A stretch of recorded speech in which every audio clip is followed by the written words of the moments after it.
Когато Вера усети горчивия вкус на предателството, тя не плачеше, не крещеше, не искаше обяснения.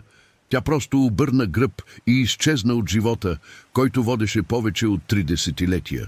Големият град, с неговите задушаващи сгради и съжалителни погледи, вече не беше място за нея. Бракът, който изглеждаше солиден на другите, тихо се срина в нея. Човекът, с когото беше споделила младостта и бръчките си, бе избрал друг път. Затова тя избра изолацията. Пътят до Лешково беше дълъг, тесен, усеян с гъсти гори и спомени, които настояваха да се върнат на всяка крачка. На задната седалка имаше 2 куфара. Отпред само тишина и звук на стария двигател. Старата дървена къща на дядо, забравена насред нищото, се беше превърнала в единствената му посока. Нямаше близки съседи, нито познати гласове, само вятърът и времето, които сякаш се движиха бавно. Когато пристигна, намери всичко, както си спомняше. Дървесината скърцаше под краката, миризмата на стар бор все още изпълваше въздуха, а кладенецът в задния двор упорито продължаваше да работи. Стените криеха древни истории и Вера, без да подозира, скоро щеше да бъде част от тях. Седмици минаваха в почти монашеска рутина. Събуждах се с изгрева, грижех се за малката градинка, четях прашните книги на дядо ми, а през нощта се оставях да бъда приспиван от шума на дърветата. Нищо не ми липсваше. Светът се беше смалил до точния размер на болката му. Но нещо наруши този мир. Една особено студена сутрин се появи звук. Глух, неправилен, идващ отвътре на стената. Отначало тя помисли, че студът притиска дървените греди. Звукът обаче се повтори, винаги на едно и също място, зад стария килим, който покриваше част от стаята. Дебела, тъмна материя с флорални мотиви, износени от времето. Нещо, на което никога преди не беше обръщала внимание. През следващите дни звукът продължи. Сухи, раздалечени почуквания, сякаш нещо се опитваше да се прояви от другата страна на дървото. Вера се опита да го игнорира, да се убеди, че това е само нейното въображение, подхранвано от изключителната тишина на гората. Но настойчивостта на шума започна да заема ума й като невидимо присъствие. Докато един следобед, обзета от нарастващо безпокойство, тя дръпна килима от стената. Зад него дървото разкри нещо неочаквано, малко отделение, покрито с син капак, с процеп във формата на ключалка. Дървото около него беше непокътнато, без следи от пирони или панти. Сякаш винаги е било там, скрито от десетилетия, чакащо да бъде открито. Вера се отдръпна. По гърба й пробягаха тръпки. Присъствието на този обект разби всякаква логика на мястото. Никой никога не беше споменавал сейф или купе в къщата. Нито родителите й, нито дядо й. Странността на звука и скритото откритие изглеждаха като парчета от древен пъзел, забравен от всички, освен от този, който го скри. През следващите дни тя започна често да наблюдава купето. Няма ново почукване, няма нов звук. Само тишина, която сега изглеждаше по-плътна. Безпокойството й не й даваше почивка. Сякаш обектът я викаше мълчаливо, опитвайки се да разкрие нещо по-дълбоко от всяка семейна тайна. Тя започна да търси ключове. Тя ровеше из чекмеджета, кутии, стари буркани, книги. Тя намери писма от дядо си, документи за имоти, ръчно скицирани карти на горски пътеки. Нищо, което разкри съдържанието на скривалището. Но едно изречение, написано в полето на страница от дневник, привлече вниманието й. Това, което трябва да бъде забравено, първо трябва да бъде скрито там, където само сърцето може да достигне. С течение на времето Вера осъзна, че не просто бяга от миналото. Водеха я към това стъпка по стъпка. Предателството на съпруга й, което преди бе доминирало в мислите й, сега изглеждаше далечно. Мистерията на стената се оформи, обгърна съзнанието й и запълни празнините в душата й, които смяташе за безвъзвратно разрушени. Тя не знаеше какво има вътре в стената, но нещо й подсказа, че ще промени всичко.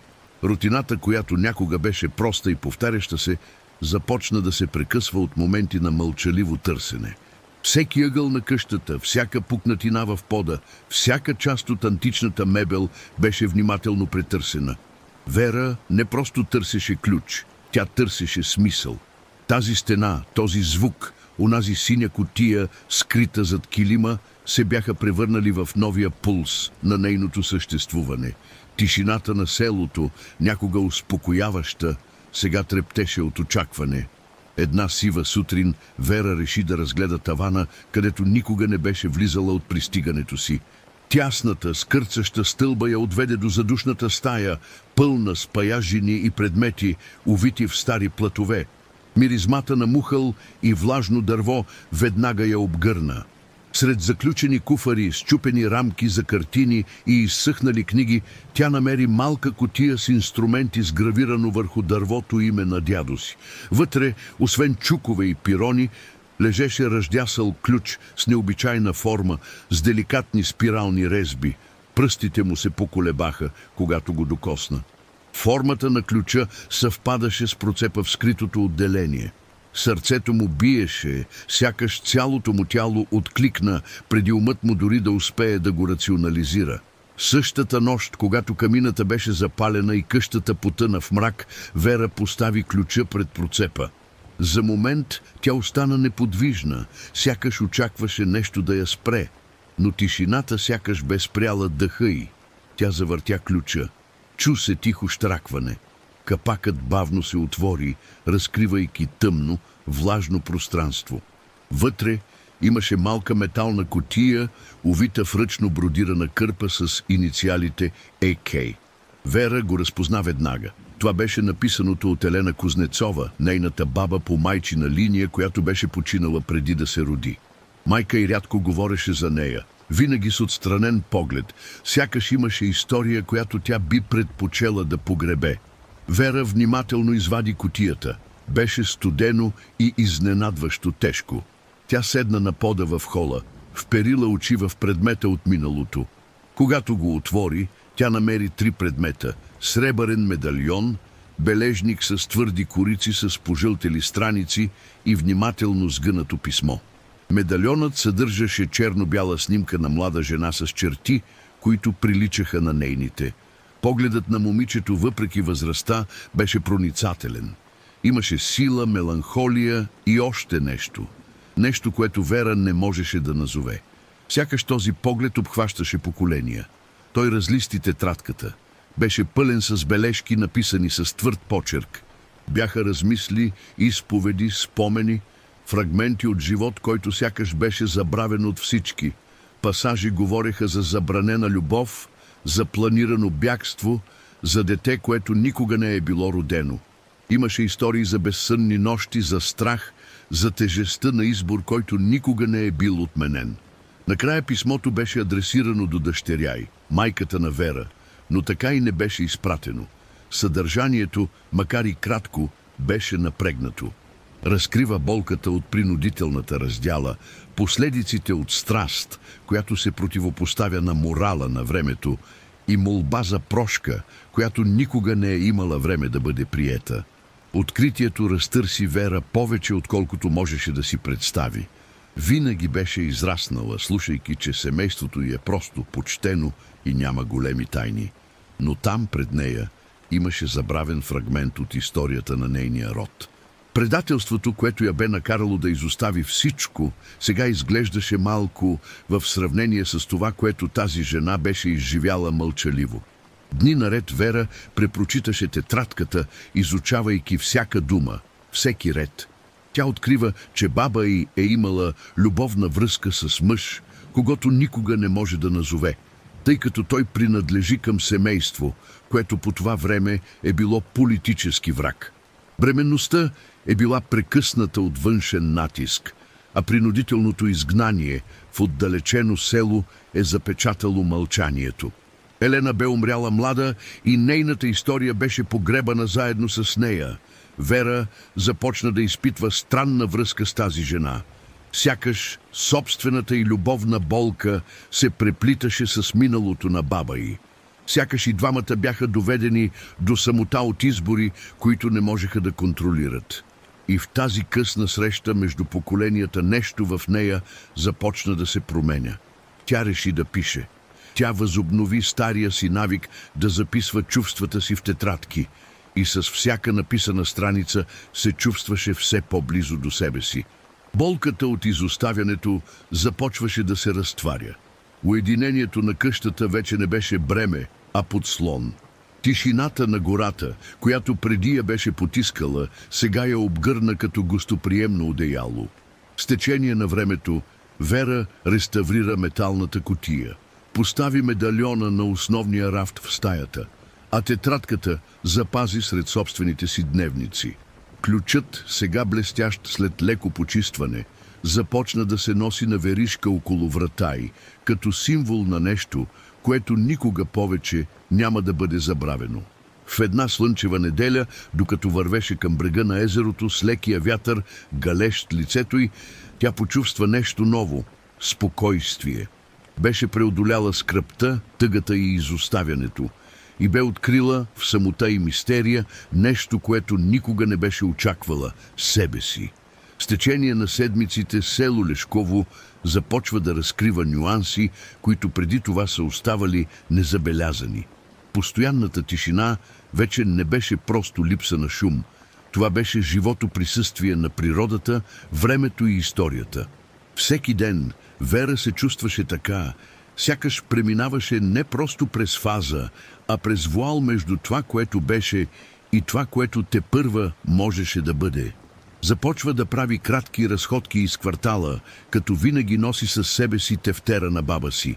Той седеше сред дърветата до потока и четеше най-напрегнатите пасажи отново и отново.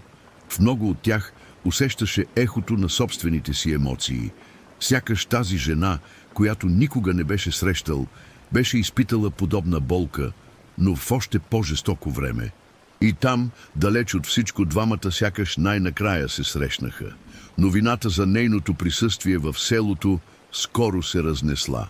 На местните пазари на пътя й започнаха да пресичат любопитни стари хора. Вера, макар и все още сдържана, започна да се усмихва по-често. Жена на име Галина, която живеела на хълма, си спомняла семейството си и разказвала откъслечни истории за баба си Елена. Тя каза, че е красива и мълчалива, че мнозина избягват да се доближават до нея от страх от политически репресии, но винаги оставя свежи цветя на кладенеца на хълма, сякаш чака някой, който никога не идва. Споменът за нейната баба, заличен преди това от времето и срама, започна да се реконструира по думите на други. Сякаш Вера събираше парчета от забравена душа и по този начин възстановяваше и своята собствена. На една от тези срещи Галина й подаде стар плик, запечатан и адресиран с твърдия почерк на майка си.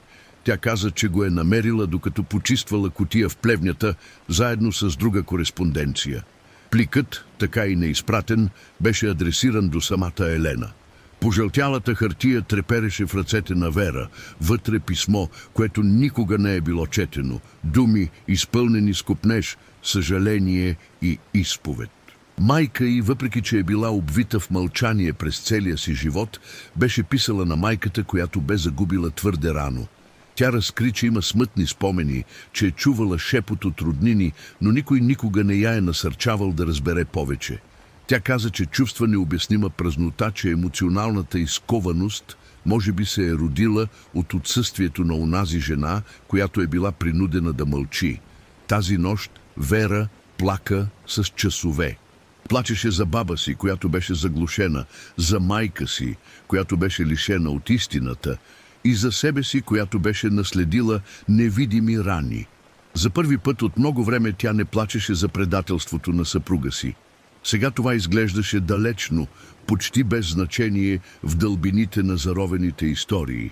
На следващата сутрин той реши да се разходи до хълма, където Галина каза, че Елена оставила цветя. Тя носеше със себе си букет бели маргаритки и медальона на баба си около врата си. Когато стигна до кладенеца, той седна мълчаливо. Вятърът галеше клоните на дърветата, а песента на куковицата ехтеше в далечината. Той постави цветята на ръба на кладенеца и прошепна само една дума – благодарност. Времето на този хълм изглеждаше спряно. И там, между откритото небе и прародината, Вера се почувства цяла. За първи път от години той почувства, че миналото му вече не е затвор, а мост. Болката вече не беше бездна, а стъпало. Онзи ден, когато се върна от дома, той откри нещо неочаквано.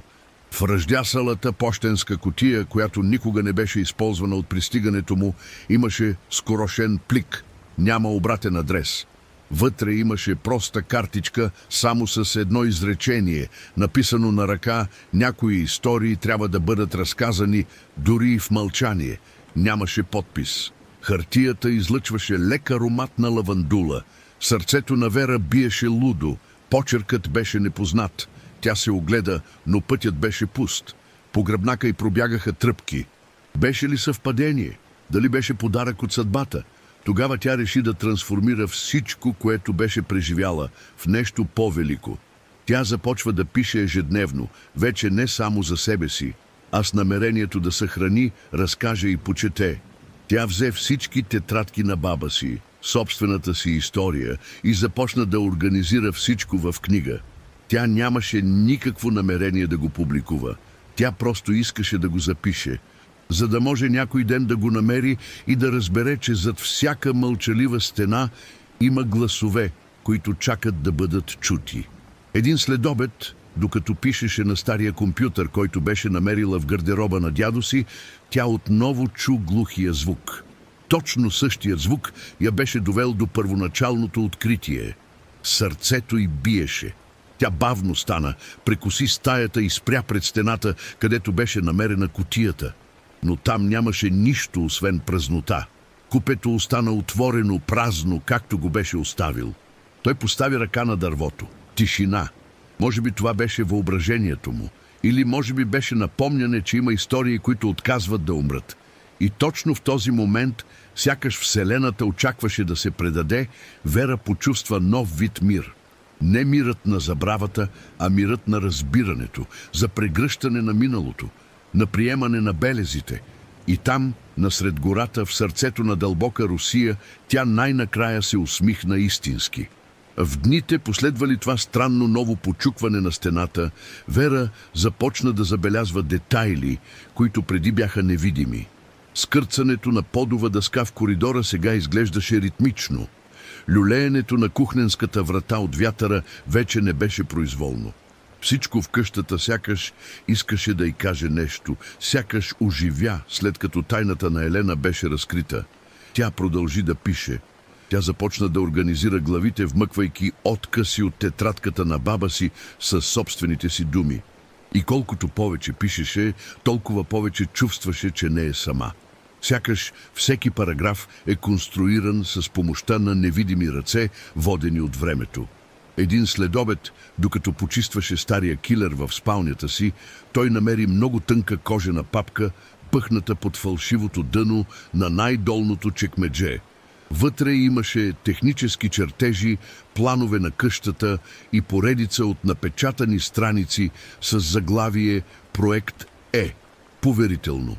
Името на дядо му беше там, в долния десен ъгъл. Страниците съдържаха доклад, който приличаше повече на научно списание, отколкото на архитектурен план. Говориха за акустика, за провеждането на звук през дърво, за това как определени шумове могат да се разпространяват през лъчи с различен интензитет. И сред многото числа имаше бележка, подчертана в червено: монтира се според инструкциите. Ще работи само когато има достатъчно тишина, за да бъде чута със сърцето. В началото нямаше смисъл, но дълбоко в себе си Вера знаеше, че нищо в къщата вече не е буквално. Дядо й, строг и сдържан мъж, изглежда е сътрудничил на Елена при създаването на това скривалище. Не само физическо, но и символично. Сега тя разбра, че къщата е била построена с слоеве мълчаливи послания. Планът показваше друго скрито отделение, този път под пода на килера. Това беше част от стаята, която никога не беше използвана преди, където Вера беше съхранявала само торби с брашно и буркани с консерви. Тя прекара нощта с плана в ръце, изучавайки размерите и вдлъбнатините, а на разсъмване, въоръжена с фенерче и малък лост, отиде в килера. Подът, покрит с тъмни здрави дъски, не издаваше нищо. Но когато натисна един от тях посилно, той чу отчетлив, пукащ звук. Внимателно отстранявайки дъските, той разкри дълбока, тясна кухина. На дъното, увити в дебел ленен плат, имаше ролка фотографски филм и малък стар фотоапарат, все още с филм вътре. Сърцето на Вера почти спря. Беше невъзможно да не си спомни разказите на баба си за забранения мъж, с когото е живяла тайна любов. Фотограф, според разказите в бележника, който е бил преследван от режима и принуден да изчезне. Никой не знаеше съдбата му, дори Елена. С треперещи ръце той внесе материала в стаята. Знаеше, че филмът може да е повреден, но също така знаеше, че ако има нещо там, неговата работа е да го прояви. Той се свърза с малко фотографско студио в Вологда, чийто собственик все още работеше с стар филм, и уреди да го посети следващата седмица. Пътуването с влак до Вологда беше тихо, но вътре във Вера вихрушката от емоции беше непреодолима. Пристигайки в студиото, тя беше посрещната от Ирина, дама с внимателни очи и нежни ръце. Тя обясни накратко произхода на филма, като пропусна интимни подробности. Ирина обеща да го третира с най-голямо внимание. 2 дни по-късно той получил обаждане. Снимките бяха готови. Обратно в студиото Вера беше въведена в малка тъмна стая. На светлинната маса се разкриха 10 изображения, всяка по-мощна от предишната.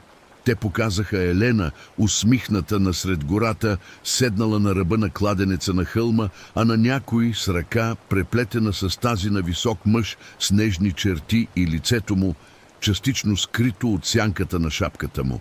В едно изображение и двамата гледаха директно в камерата, сякаш искаха този момент да оцелее в течение на времето.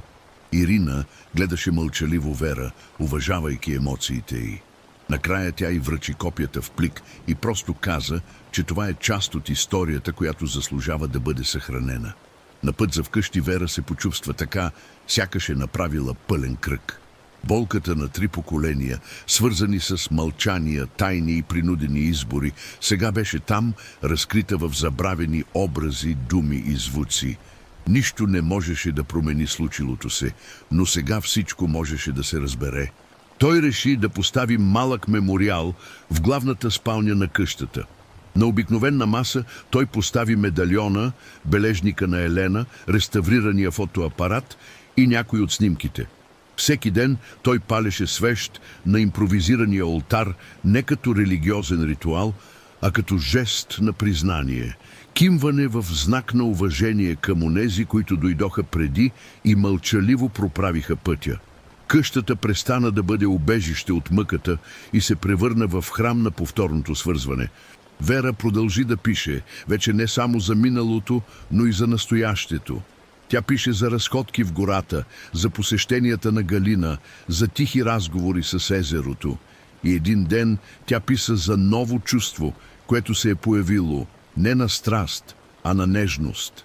Павел, местния библиотекар, помогна за възстановяването на стари книги и с когото тя започна да си разменя писма, книги и рецепти. Спокоен човек, малко на думи, но с солидно присъствие. Двамата се срещнаха без да бързат, без заявени намерения. Те споделяха мълчания, истории и усмивки. И в тази простота се роди нещо сладко. Вече не търсеше любовта като спасение.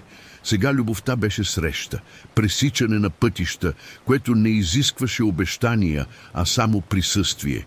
И за първи път, когато погледна портрета на Елена на лавицата, тя почувства, че живее това, което баба й никога не е могла.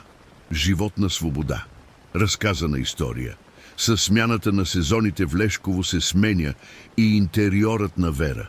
Зимата дойде тихо, покри гората с плътния си бял вуал. Къщата, някога мрачна и тежка, сега излъчваше топлина, Печката на дърва, която толкова често беше палена само за да предпази от студа, се бе превърнала в център на нова рутина, съставена от чай, книги и спомени. Павел започна да я посещава по-често.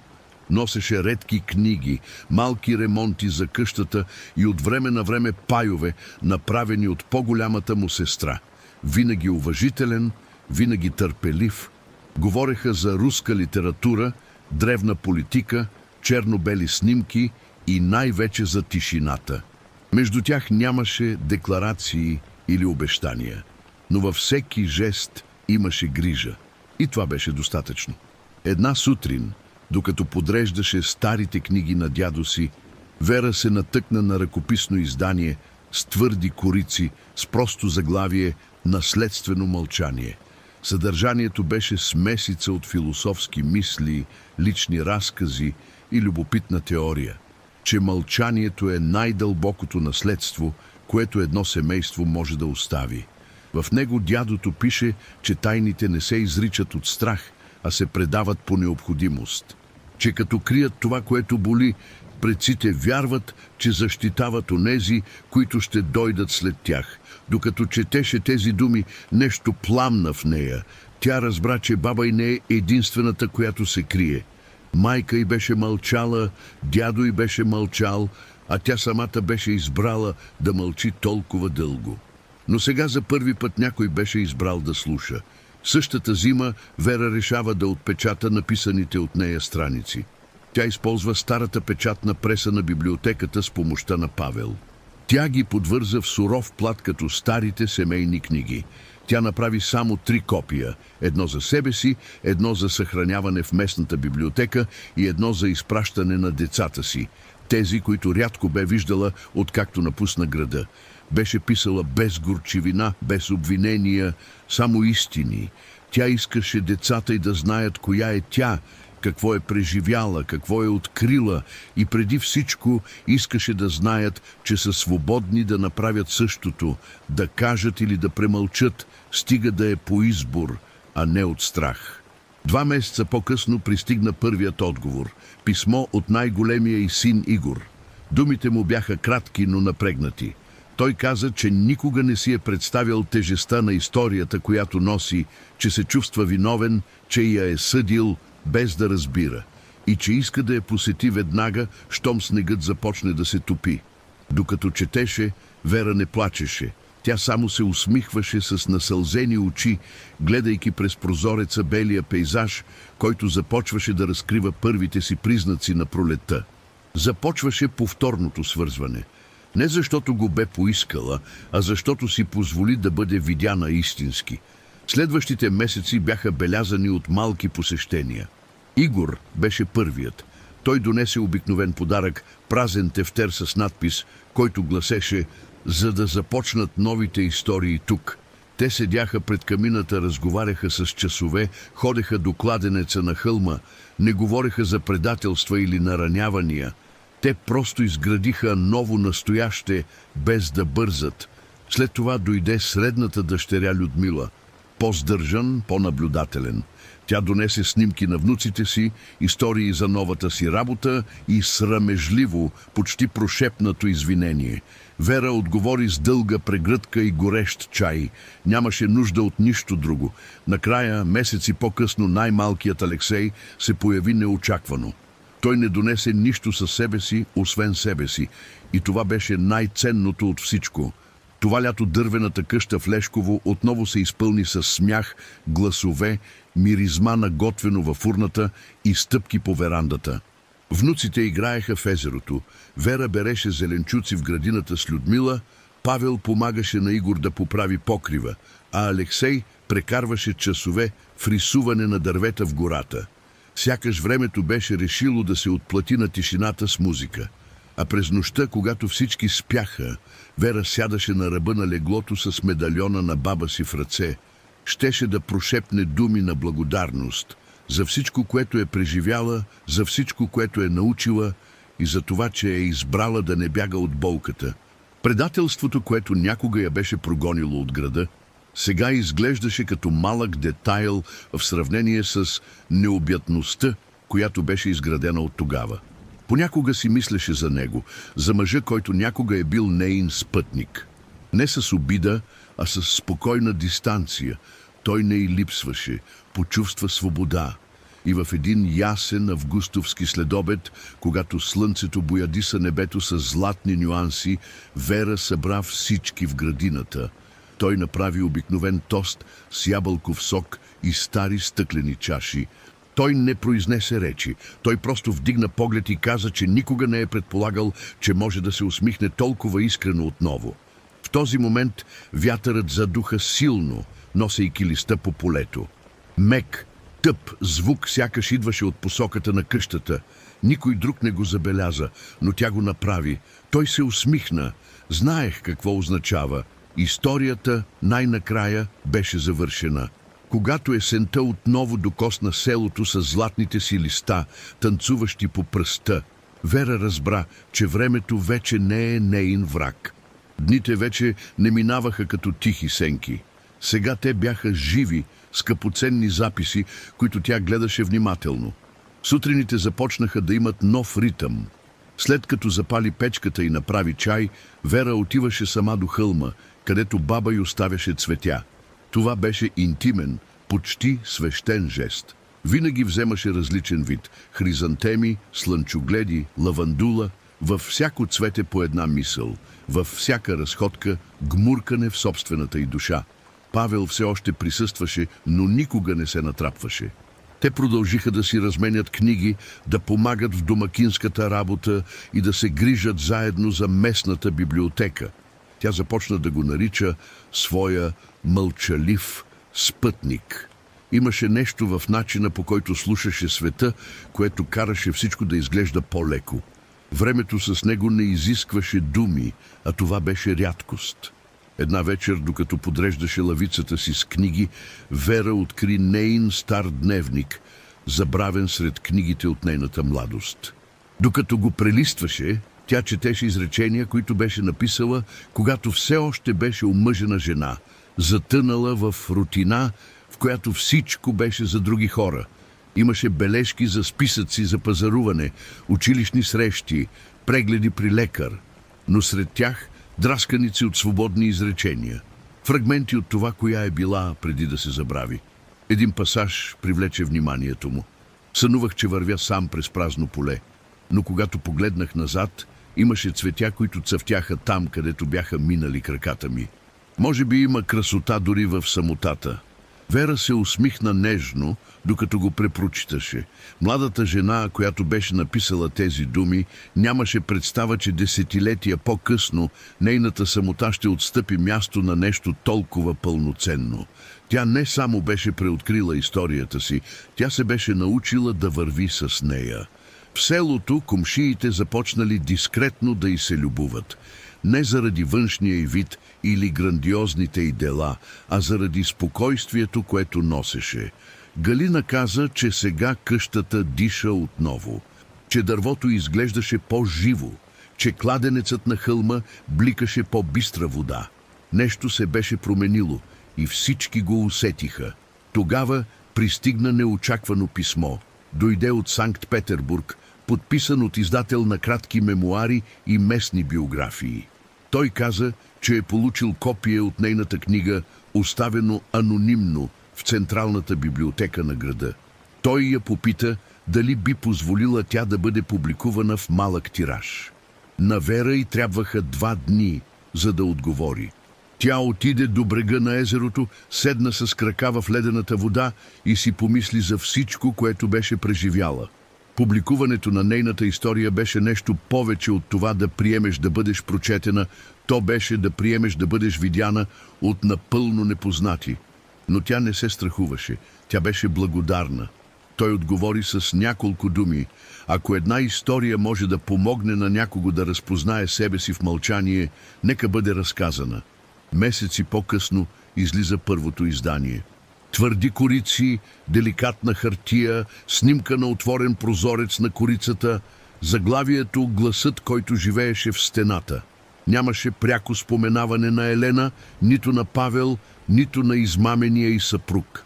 Само чувства, открития и истини, Беше фина, чувствителна работа, като всичко, в което се бе превърнала. Публикацията предизвика малък, дискретен шум. Започнаха да пристигат писма от непознати, предимно жени, които казваха, че виждат себе си отразени в историята. Някои казаха, че имали и забравени баби. Други казаха, че са прекарали години в мълчание след загуби или изоставяне.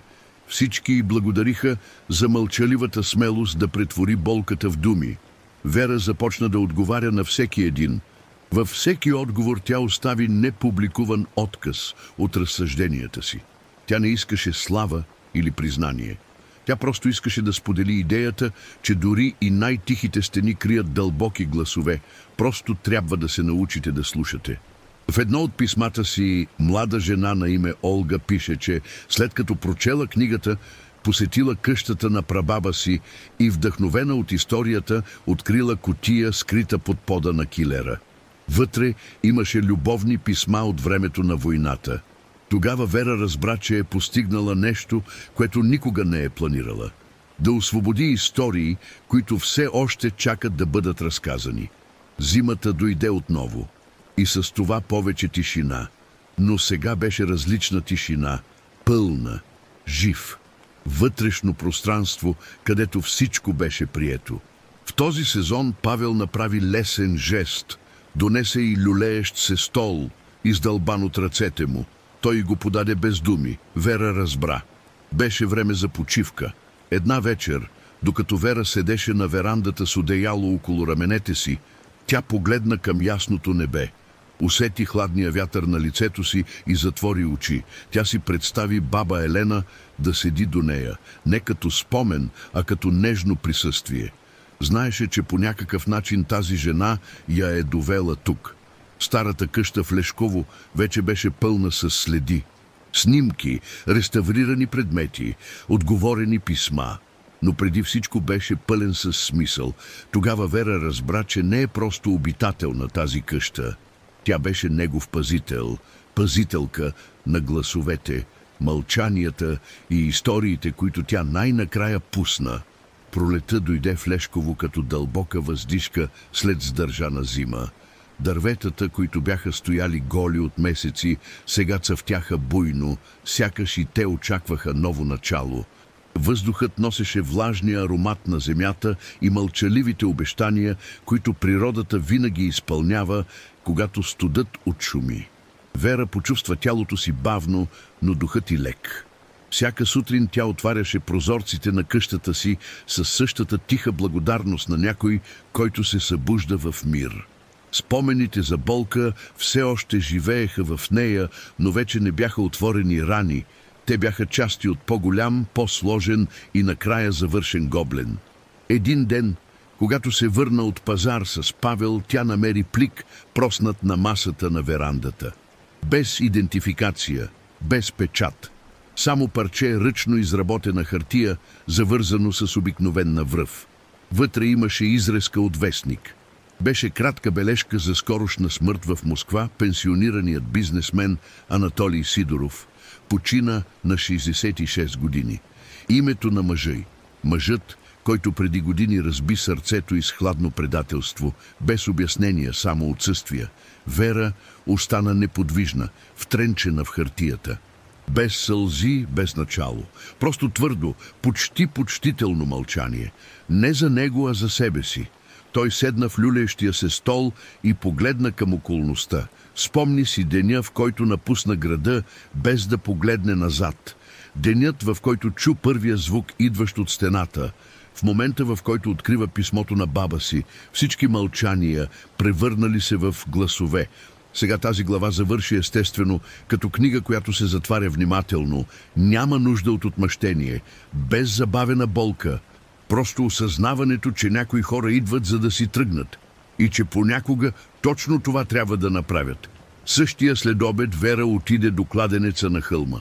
Тя носеше със себе си бяло цвете, медальона на баба си и сгънатата изрезка от вестник. Тя спря на ръба на кладенеца, пое дълбоко въздух и със спокоен жест остави хартията да бъде отнесена от вятъра. Цветето остана там, почивайки върху скалите, като последен жест на свобода. Тази година лятото дойде рано. Къщата посрещаше все повече посетители, внуци, деца, читатели, които идваха дискретно в местната библиотека, заинтересувани от книгата, докоснала толкова много сърца. Някои поискаха да видят къщата. Вера разрешаваше кратки посещения, придружени от Павел, с грижа и спокойствие. Тя никога не се е стремяла да бъде пример, но по някакъв начин тя се бе превърнала в отправна точка. Не за това, което постигна, а за всичко, с което се изправи, без да губи деликатността си. В последната вечер на юли той организира малка вечеря на верандата. Само семейството и Павел. Запалени свещи, топла супа, пресен хляб и смях. В края на вечерята най-малкият му внук, 7-годишно момче, се покатери в скута му и попита с чиста изобретателност дали е вярно, че стената в хола може да говори. Вера се усмихна, галяйки детето по косата, и отговори само с дълъг поглед. Тогава тя се изправи с мъка и покани всички да дойдат. Тя посочи килима, който все още покриваше купето, и го отмести с твърди ръце. Изложеното дърво изглеждаше обикновено, но всички знаеха, че там има нещо повече. Тя разказа историята с няколко думи, осеяни с мълчание, което говореше по-силно от изреченията. Никой не поиска имена или дати. Те просто слушаха, усещайки всеки детайл, сякаш живееха там с нея в този спомен. Накрая синът й Игор дойде, сложи ръка на рамото й и каза, че може би е време да напише друга книга. Вера само се усмихна и отговори, гледайки Павел. Може би е време да спра да пиша и просто да живея. И в този момент всички разбраха. На следващата сутрин, когато Вера се събуди от звука на птиците, тя не излезе на верандата. Павел я завари все още да лежи, с затворени очи, безмълвно лице, стиснал в пръстите си медальона на баба си. Нямаше страдание, просто спокойствието на някой, който си е отишъл, когато всичко най-накрая е умиротворено. Село Лешково никога не е било същото. Дървената къща била запазена от семейството. Те го превърнаха в малък център на памет и тишина. Посетителите идваха от всякъде, любопитни да разберат историята на жената, която чу звук, идващ от стената, и следвайки го, откри не само миналото на семейството си, но и себе си. Книгата «Гласът», който живееше в стената, стана задължителна литература в няколко училища в региона. Вера беше запомнена не с големи почести, а с прости цветя, оставени на прага. Маргаритки, хризантеми, лавандула, както винаги е правила за баба си. И всеки, който прекрачваше прага на тази къща, знаеше, че там има нещо, което не може да бъде обяснено. Нещо невидимо, нещо вечно.